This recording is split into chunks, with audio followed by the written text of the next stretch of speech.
Víctor Hugo Quero Morales es un caso que está sonando mucho en este momento en nuestro país y que es importante que le pongamos la lupa, hagamos una revisión seria y sobre todo que no la politicemos como pretenden hacer algunos. ¿Por qué? Porque la experiencia nos ha demostrado que cuando politizas un caso puedes terminar dañando todo el trabajo que hacen ONG serias para, por ejemplo, la defensa de los derechos humanos. Cuando vemos, por ejemplo, a Lilian Tintori gritándole al mundo que quiere una fe de vida de su esposo porque tiene 6 meses sin verlo y después vemos que tiene 3 meses en estado, se pierde la credibilidad de las instituciones que estuvieron luchando para que se diera esa famosa fe de vida, para después darnos cuenta todos que nos estaban mintiendo. Pero vamos a ver este caso de Quero Navas con responsabilidad informativa. Epa mi llave, feliz sábado, feliz fin de semana. Si te gustan mis análisis, si te gustan mis contenidos, dale al símbolo de más. En caso de no seguirme, junto a el logo y compártelo para romper el cerco mediático. Pero antes de entrar en materia, quiero ofrecerle mi sentido pésame a la madre del señor Quero Morales, un ejemplo de madre que luchó contra el sistema, presuntamente, para poder conseguir información sobre su hijo.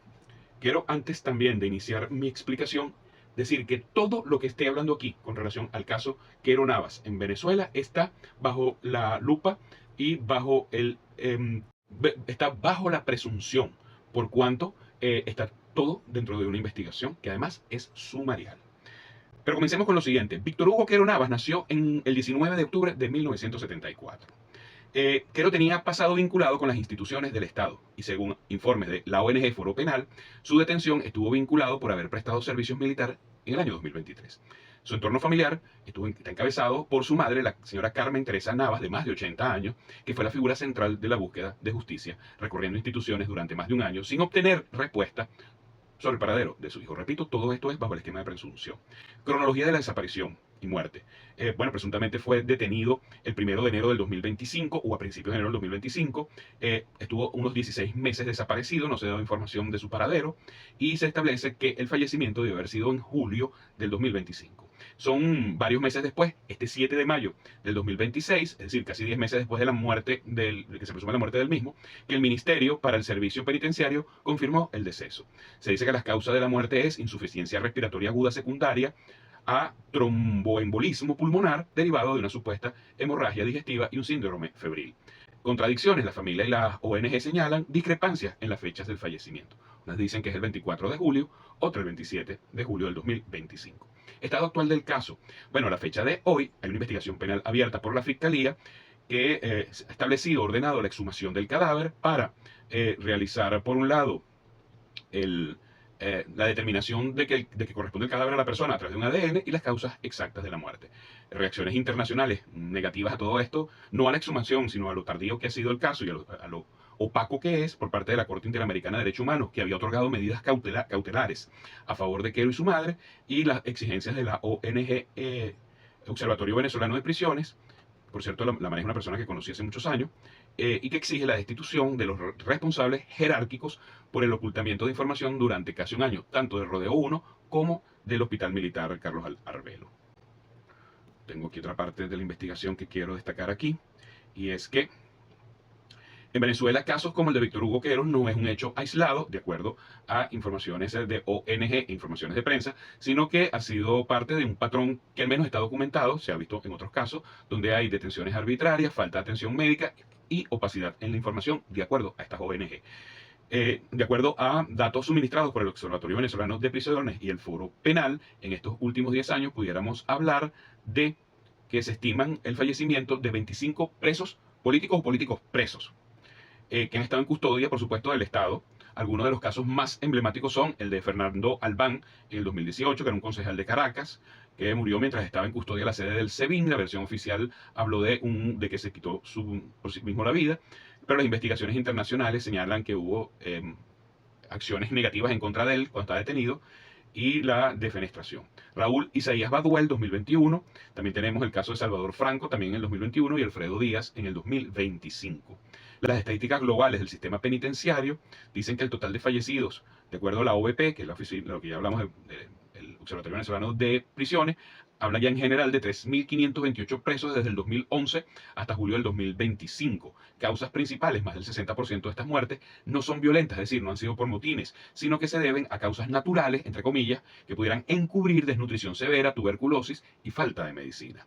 Desapariciones temporales. En el caso de Quero, desaparecido por meses mientras estaba fallecido, es un patrón que se ha repetido, especialmente en traslados entre Rodeo 1, 2 y 3 y cárceles como Yare, donde el Estado pierde el rastro administrativo del interno. El informe de la Misión de Determinación de Hechos de la ONU ha identificado 3 constantes en casos como los nombrados anteriormente. 1, el aislamiento inicial. Se niega a la familia saber en qué centro está el detenido. 2, la negligencia médica. Se ignoran patologías crónicas o agudas como método de presión. Y la 3, notificaciones extemporáneas. Las familias reciben las noticias de los fallecimientos con días, meses o incluso años de retraso, a menudo cuando el cuerpo ya ha sido enterrado en fosas comunes y terrenos municipales. Como vemos, esta es una situación que no debe continuar de caso de existir, debe ser investigado.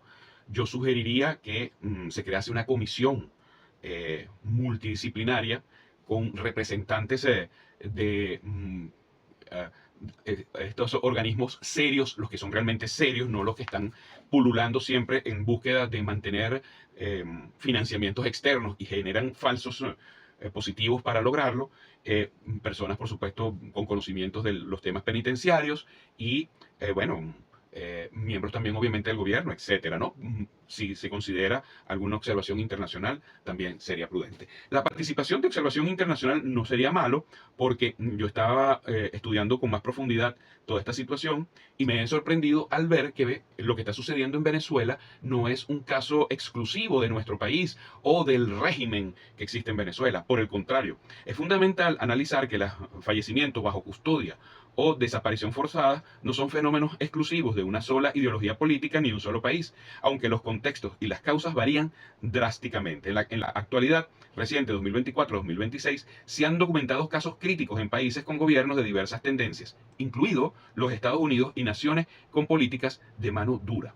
A continuación, un resumen de las situaciones comparadas bajo los marcos de gobiernos de derecha o con políticas de seguridad restrictivas. Por ejemplo, Estados Unidos, crisis en los centros de detenciones de inmigrantes. Todo esto sabemos que tiene que ver con los famosos ICE, Immigration and Control, está en español, Inmigración y Control de Aduanas. Tendencia 2025-2026.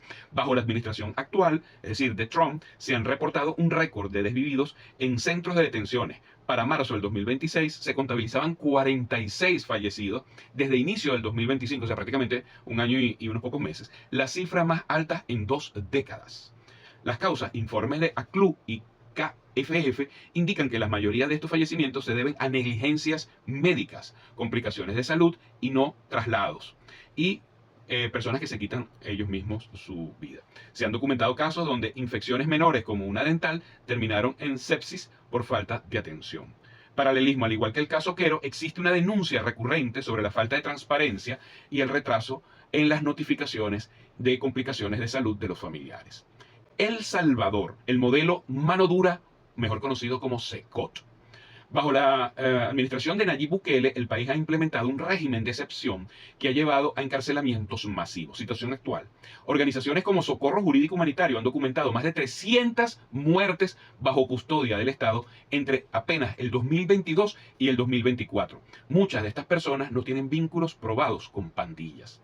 Opacidad. El gobierno salvadoreño mantiene una política de reserva total sobre las estadísticas de muertes en prisiones como SECOT. Las familias a menudo se enteran de las muertes de sus parientes meses después o por funerarias, sin haber recibido nunca una notificación oficial o un diagnóstico médico claro. Patrón, se reportan desvividos por tortura, desnutrición severa y falta de medicamentos para enfermedades crónicas. Aquí debo recordar que la señora María Machado, pseudo líder de un grupo muy pequeño de la oposición venezolana, aplaudía, era feliz porque se hubieran llevado a los venezolanos al SECOT. Y lo señaló, así como aquí se dice que muchos de ellos no tenían vínculos probados con pandillas de salvadoreños, también pasó lo mismo con nuestros venezolanos que fueron señalados de ser miembros del Tren de Aragua. Y a la señora Machado le pareció absolutamente correcta esa medida. También debemos recordar que fue gracias al gobierno de Nicolás Maduro que se logró la recuperación completa, total, de estos venezolanos. Por cierto, hay que recordar también que eso estuvo en medio de unas negociaciones con Estados Unidos. Tiene que ver mucho con lo sucedido el 3 de enero. 3. Reino Unido, aumento de desvividos en custodia de policía, de policiales y prisiones. Aunque es un país con instituciones sólidas, fíjense que no dicen lo mismo ni de Estados Unidos ni de El Salvador, el Reino Unido ha visto un repunte bajo gobiernos conservadores, es decir, gobiernos de derecha, gobiernos de extrema derecha recientes. Estadística 2025. En el año que finalizó en diciembre del 2025, las muertes en prisiones en Inglaterra y Gales aumentaron un 15%, oigan bien, alcanzando 394 decesos. Puntos críticos. El sistema ha sido criticado por el uso excesivo de la fuerza contra minorías étnicas y la falta de respuesta ante la crisis de salud mental. Al igual que en otros casos, el fallecimiento por causas naturales suele ocultar una falta sistemática de cuidados preventivos. Finalmente realicé el siguiente análisis. Mientras que en Venezuela se componen, en Venezuela el componente suele ser represión política directa y el ocultamiento deliberado, en Estados Unidos el problema es frecuentemente burocrático y de infraestructura. Desatención masiva. En el caso de El Salvador, es una política de Estado que prioriza el control social sobre los derechos individuales. En todos estos casos, el denominador común es la deshumanización del detenido, lo que permite que el Estado falle en su deber básico de garantizar la vida de quien está bajo su custodia. Finalmente, tengo que recordar que para llevar un buen sistema penitenciario se requieren recursos económicos y que a Venezuela se le negaron el 95% de sus recursos gracias a las sanciones que solicitaron un grupo de políticos de la extrema derecha de nuestro país, encabezados por Leopoldo López y María Machado. De tal manera que sentencio personalmente y nuevamente el hecho de que la señora María Machado es corresponsable de muchos de los fallecimientos que hay en nuestras prisiones por haber impedido que llegaran recursos, pero también lo es por incitar a la violencia en la calle, como por cierto, todo nos lleva a presumir que lo está haciendo de nuevo. Espero que este reporte haya sido de su agrado y es un reporte completamente independiente y neutral, viendo las fallas de un lado, pero las fallas del otro. Y una realidad que no está solamente en Venezuela, sino que responde a un marco general. Hay otros países que también investigué, pero sería muy largo su exposición, como el caso de Colombia, como el caso de Ecuador, ni les hablo, es peor todavía el caso de Ecuador. Pero con lo que les he dado es suficiente.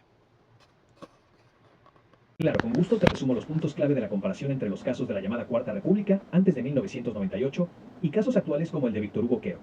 Durante ese periodo, 1958 a 1998, el Estado venezolano también aplicó mecanismos de desaparición y muerte bajo custodia, principalmente contra dirigentes de izquierda y guerrilleros. Aquí tienes los casos más emblemáticos. 1. Manuel Ponte Rodríguez, 1964, muerte por negligencia.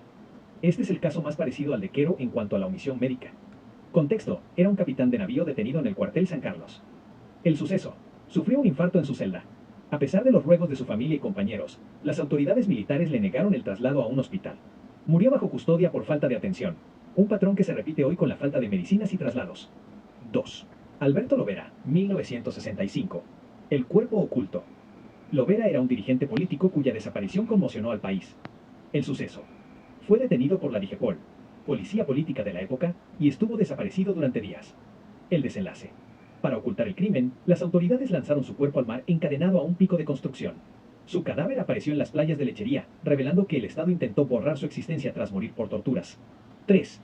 Víctor Ramón Soto Rojas, 1964, desaparición prolongada. El suceso, detenido por el ejército en las montañas. Al igual que la madre de Víctor Hugo Quero, la madre de Soto Rojas pasó años recorriendo cuarteles y cárceles preguntando por él. Similitud. El Estado mantuvo una política de negación absoluta. Nunca hubo una fe de vida, y su paradero fue un misterio durante décadas, lo que hoy calificaríamos como desaparición forzada. 4. Jorge Rodríguez Padre, 1976. Violencia en la detención. El suceso. Murió a las pocas horas de ser detenido por la DICIP debido a las torturas recibidas durante el interrogatorio. La reacción. Aunque el Estado intentó dar versiones contradictorias inicialmente, la presión social obligó a reconocer que los golpes le causaron hemorragias internas fatales. Comparativa. Diferencias en el método. Factor. Cuarta República, antes del 98. Era actual. Caso Quero y otros. Perfil del detenido. Guerrilleros y cuadros políticos. Militares, activistas y figuras políticas. Método de muerte. Tortura física violenta o ejecución. Omisión médica. Dejar morir al preso. Tiempo de silencio. Días o semanas de incertidumbre. Meses o años. Quero estuvo 10 meses muerto sin aviso. Justificación. Lucha contra el comunismo. Defensa de la soberanía, vela traición. En resumen, mientras que en el pasado la represión solía ser una acción violenta inmediata, golpes o ejecuciones, en los casos actuales se observa un patrón de pena de muerte de facto por abandono, donde el Estado deja que la salud del detenido se deteriore hasta la muerte y luego oculta el fallecimiento durante meses para evitar el costo político.